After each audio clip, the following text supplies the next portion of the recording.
back home in Boca Raton, Florida. I arrived last night and I'm already counting the days to go back in the winter.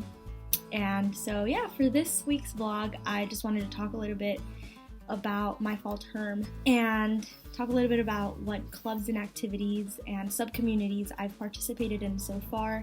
So a few that I've really enjoyed being a part of have been obviously the Dartmouth College Fund, Christian Union, Programming Board with the College Center, the Triathlon Team, and the Dartmouth Undergraduate Journal of Science. And immediately I became a part of a joint print article project, but it's been really great because I've been able to do a lot of research on Alzheimer's disease and contribute to a tangible product that's going to be, I believe, published in a few weeks. And DUJS has been challenging because at times it's felt like a fourth class almost. It's a lot of research that you need to do. So that's been really good. That's been definitely a highlight of my term. Learning more about Alzheimer's disease. My specific section was about tau, which is one of the proteins involved in the pathology of Alzheimer's. I'm very glad that I joined this club because it's exposed me to a lot of knowledge that I wouldn't have known otherwise. And obviously as a pre-med student, it's preparing me to enter that career field. And next term, hopefully, I will be writing a print article as well, but instead of a group print article, it's going to be a solo print article. So I need to start brainstorming on what topics interest me the most and start doing research. I'm part of the FICEP, QuestBridge, the West House Leadership, and the IHC, which stands for the Interhouse Council. I'm also part of the DOC, although I've signed up for events, but I haven't been picked for any, unfortunately, due to the pandemic.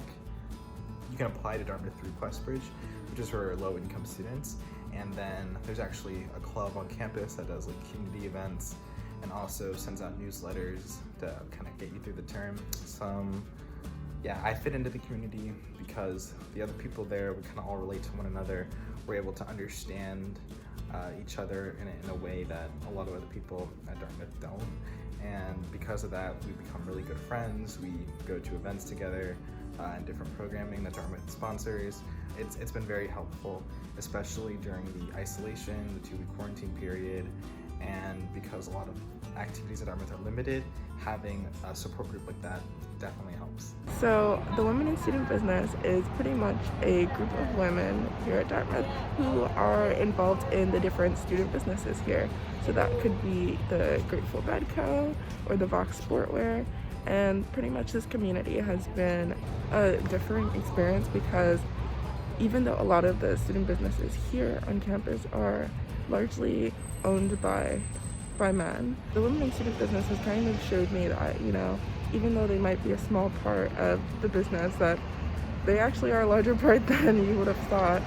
And that's what is pretty interesting about that community, because I never really thought that I would ever have a chance to be part of something like this, and it's great knowing that I can here at Dartmouth. Talking a little bit about communities, specifically sub-communities that I'm involved in at Dartmouth. So some of these for me include some cultural groups and groups related to my ethnic identity, so Middle Eastern and Arab groups, as well as political groups, some specifically relating to my major. So I'm really interested in politics since I'm a gov major, so political groups like that have been fun, as well as stuff like the Dartmouth College Fund, community, and more.